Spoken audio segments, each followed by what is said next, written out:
Okay, hello. Hope you're well as you tune into this.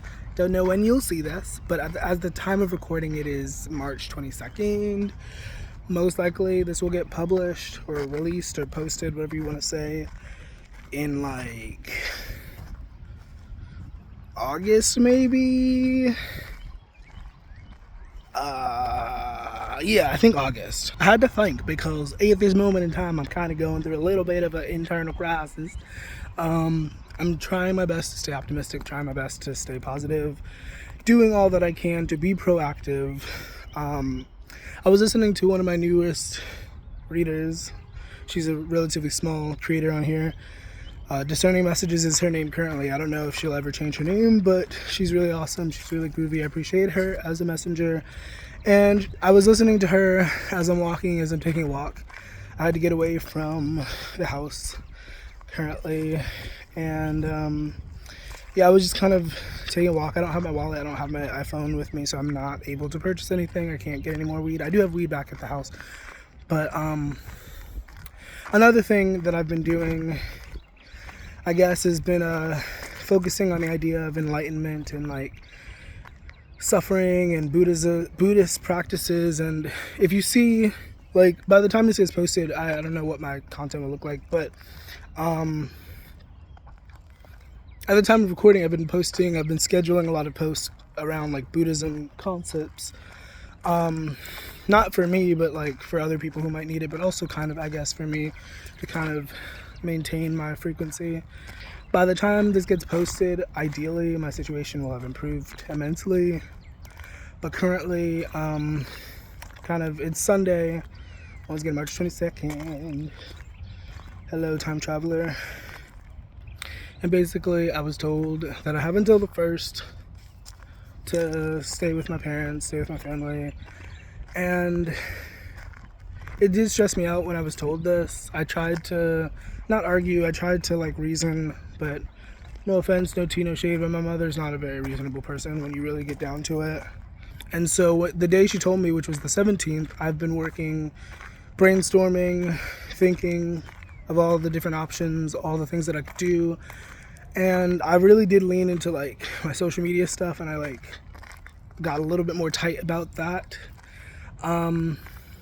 Sorry, I feel like I'm getting carried away. I didn't mean to like talk about all this stuff. Ideally, by the time this is posted, I'll have my car and I'll be in a very different situation. But the reason why I even started recording this video, 2 minutes in, 3 minutes in, and I'm like rambling or whatever, let me stop and be nice to myself. It wasn't rambling. I know it wasn't rambling. But that wasn't my intention to talk about with this specific video. The reason why I started recording this video is because I found 2 pennies on my way out of the cemetery, and it was oh my god, now I remember it. I'm getting into the laughter again. It was funny because I was talking to Spirit while I was like receiving the messages. I was talking and I was like conversing and saying how I was feeling and what I was wanting and all this stuff. And I asked specifically to be able to, because I've been doing a little bit better about saving and managing my money and all that stuff. And I have a certain amount of money right now. And I was like, please just allow me to like hold on to this money and make more money, you know. And I already have specific numbers. Like, it's not, I wasn't just being vague in that moment. Like, I already came up with specific numbers previously, but in the moment I was just speaking how I was feeling. And literally after I said that, I found the 2 fucking pennies. And I kid you not, I bust out laughing. I was like, Spirit, you're so funny sometimes. Like, cause what? Technically, my wish was granted, and it was granted quite immediately. It was 2 cents, but it was 2 cents more than I had a minute ago. So if you stuck around for the rambling part, I hope that you receive the idea that like Spirit is like, Spirit is so powerful. Spirit can do so much, and Spirit is so fucking like forgiving. Cause I swear, the way people will be acting, like some of us don't really deserve to be walking around. You know what I'm saying? But I don't know. But oh my god, that was so funny. How are you today? Obviously, this was recorded months ago, so we can't necessarily have a real-time conversation. But how are you? How are you feeling? Like, I don't know what things will look like in the total world by the time this gets released, but I'm sure there'll be some fuck shit. I'm sure there'll be some, like, I mean, not to say that I wish that, but just the ways of the world as we've seen it. Not that things can't change, but, you know, so hopefully you're managing well. Hopefully you're taking care of yourself, being kind to yourself, you know, because it's a crazy, jaded world, and if you let it get to you, it'll really get to you, and it'll really bring you down, and you don't necessarily want that, you know. Also, for a lot of this video, I have not looked at the camera or even at the screen.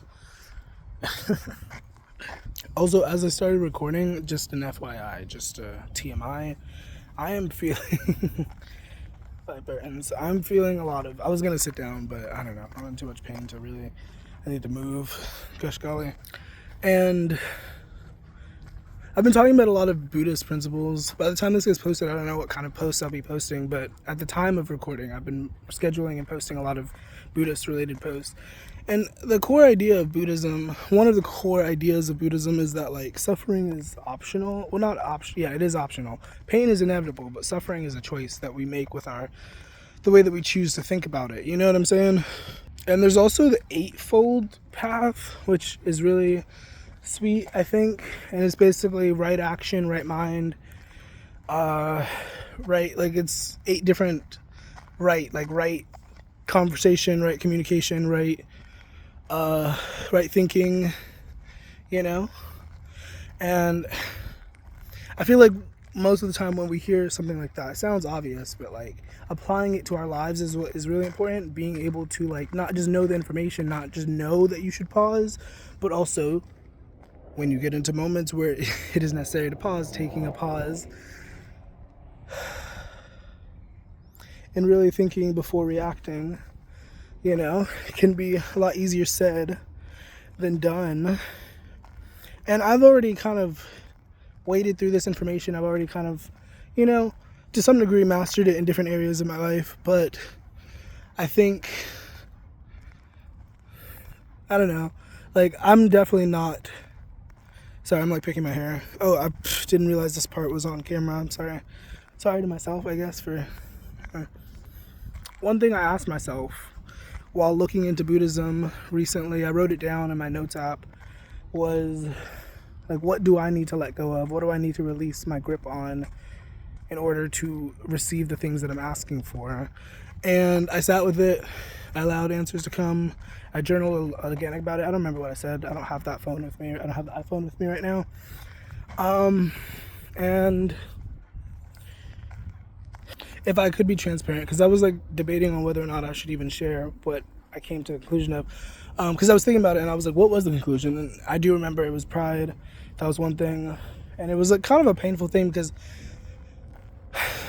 I'm going to use my words loosely. I pride myself on being spirit-led, on being somebody who is, you know, wise and poised and stuff like that. And I don't necessarily say that to people, but, like, internally, I appreciate the idea of me being graceful and poised and all that stuff. But I do think that pride is a big killer. Like, and when I say pride, I don't mean necessarily celebrating yourself. I think celebrating yourself is necessary, important, you know, especially for a lot of us who were not celebrated in childhood, who were not celebrated growing up or in adulthood or whatever, you know, celebrating thyself is important. But pride, I think, when I'm talking about, is, like, believing that you are somehow, or we, if I could say it like that, believing that we are somehow above any given act. Like, let's say it's being vulnerable in a relationship, like having too much pride and believing that, like, you know, and it may not even always be pride. And, you know, actually, I thought about it more, and that's not what I came to the conclusion of. I came to the conclusion of fear. I remember I went through the same sort of thought process where I was like, it's pride, I'm too prideful. And then I thought about it and I was like, no, I think it's fear. So thank you for walking in that. That was the second time I went through that. Yeah, like, I was like holding on to fear a little bit. And By the time this is posted, hopefully I'll have worked this out, but I don't know. Sometimes some things take years, and I'm okay with that. But fear is a big thing, and I think a lot of people, it's a very common thing for a lot of people. Like, there's a lot of things that I'm not that I'm like fearless about. There's a lot of things that people look to me and they're like, oh wow, you do that? That's crazy. Like, I'm terrified of doing that. Like live streaming, making these videos. Like, there's all sorts of things that I do that one could be like, oh wow, you're fearless.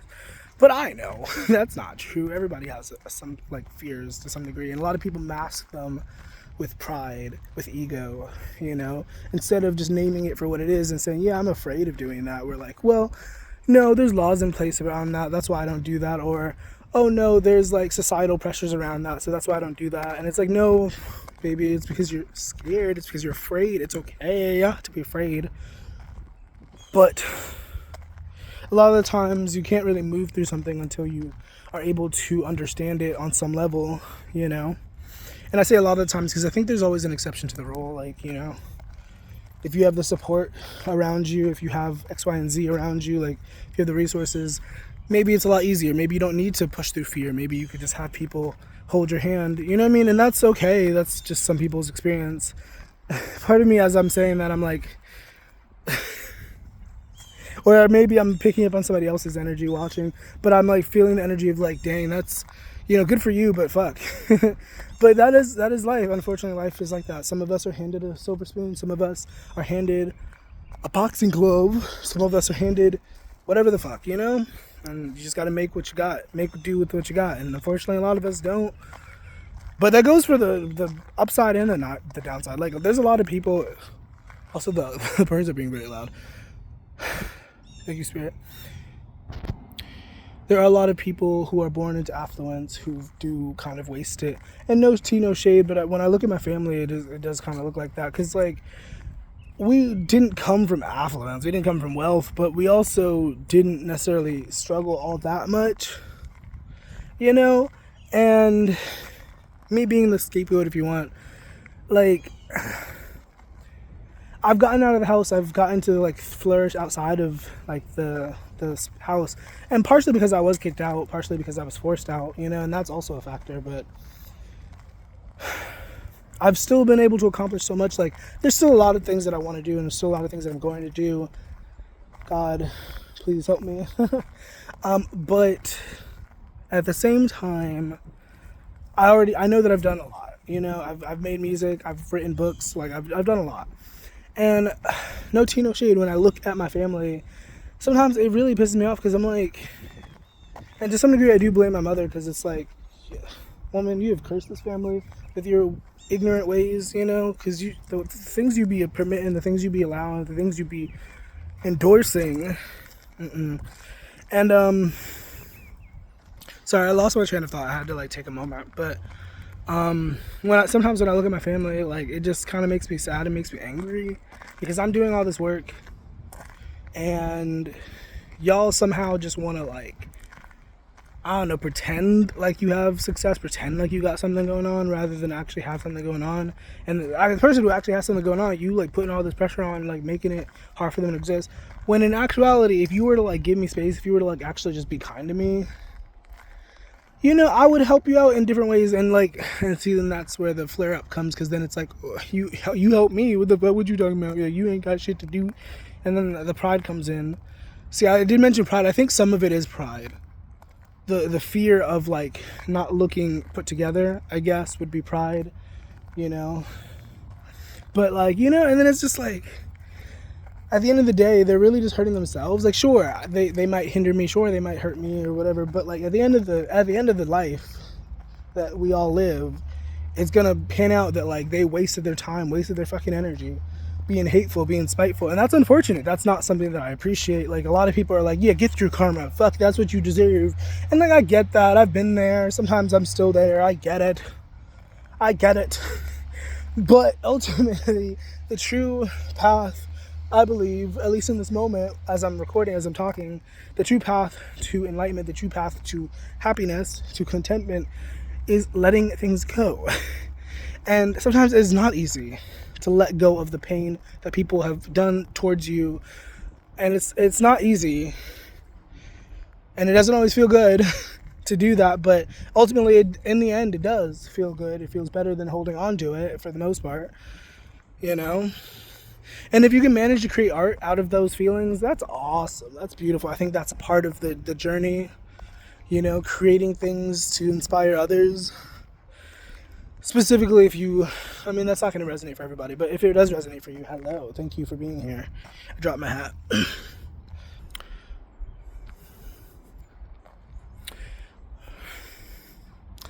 I mean, I've spent a lot of time talking about and processing my feelings and my thoughts around my family, because there's a part of me that wants to talk about and vent about like what's going on and how I'm feeling about. But I'm going to focus on the notion that like maybe by the time this gets posted, I'll have my car and I'll be in a much better living environment, or at least in my car. I'll be okay with that, you know, because I could really focus on like what's not going right and what's going wrong. And I will probably spend more time. I'm just going to be honest. Like, I just have to catch myself and come back to center, you know? But in this moment, I feel like I want to focus on, like, the positive and, like, what I want to create. And part of the Buddhism way has been showing me that, like, you know, sometimes you have to just redirect your focus. Sometimes you just have to go within and not take things personal, you know?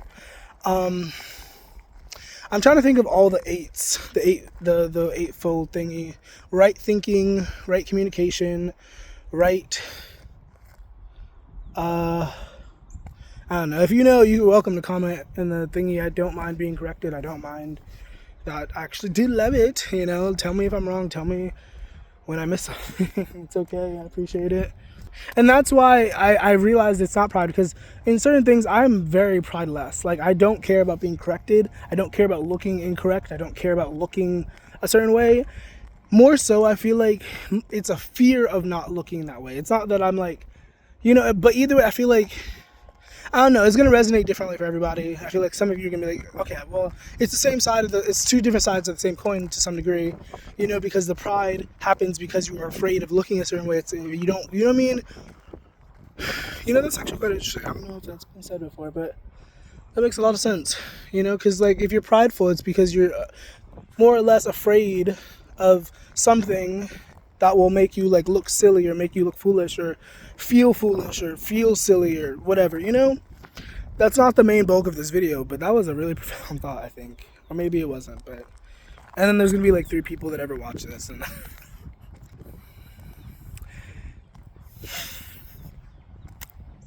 You know what I'm thinking about in this moment? The way my brain works? Because I was on live stream the other day and I was talking about reciprocity. I feel like the idea of reciprocity has come up a lot in the last few days, in the last week. And a lot of people, I think, a lot of the reason for some people's suffering, not everybody, but for a lot of our suffering is because we don't reciprocate, we don't give back to what feeds us. You know, a lot of people have this idea, have this way of being where they, like, take things from people and then they kind of just give it to other people, which isn't terrible. But at the same time, I think if somebody's willingly feeding into you, pouring into you, giving to you, and you don't necessarily think to give back to that individual, I don't know. Now, if we're talking about an all-knowing God, if we're all talking about, like, source, if we're talking about infinite, that's a different thing, maybe, possibly. But at the same time, I think at least there should be an acknowledgement. There should be some sort of attempt at reciprocation. Like, you're not going to be able to return the favor of an all-knowing God. But you know what I'm saying? And I'm not also, let me just be very clear. I'm not 100% sure that God is all-knowing. The thing that we call infinite, I think that they are very obviously full of capacity and, like, you know, way more intelligent and understanding than we could ever be in these physical bodies. But there's also the belief, and I do somewhat believe, that we are, like, as individuals, and part of our life experiences to wake up to the truth that we are the all that is. We are part of the all that is, and we are just having a temporary experience, you know. I mean, we could also talk about the story of Sophia and the distortion of the world, but that's a conversation for another day, I believe. Oh, somebody dropped a bunch of stuff over here. There's a toothbrush. There's some pennies. There's a beer can. I'm going to pick up the pennies. 1 second. Okay, I don't know what I just witnessed, but somebody's personal belongings are just sprawled along this little thing. And I'm like, did somebody get murked or something? Like, what the fuck? And then also, there's, like, a crack pipe, and I'm, like, smelling, like, drugs, because I used to smoke meth, and so I kind of know what the smell is of certain drugs. I don't know what just happened, but I picked up some pennies. I don't know how many pennies that was, but I don't know. But yeah, this video is kind of running long, so I'm gonna end this soon. I'm gonna remind you that everything is temporary, like I've already been saying, and you should try to keep your head up, try to keep your spirits high, try to, you know, stay focused on what you can control. You know, don't be afraid to let go and make peace with what you can't control. You know, obviously you can be afraid, but you know, ideally you still want to do that. Anyways, thank you for tuning in. I appreciate it. I appreciate all the Patreon members, all of the subscribers, all of the followers on TikTok, everything. Hopefully my life is decent by the time this gets released. If not, I'll try to maintain a positive attitude. Alright, bye. Deuces.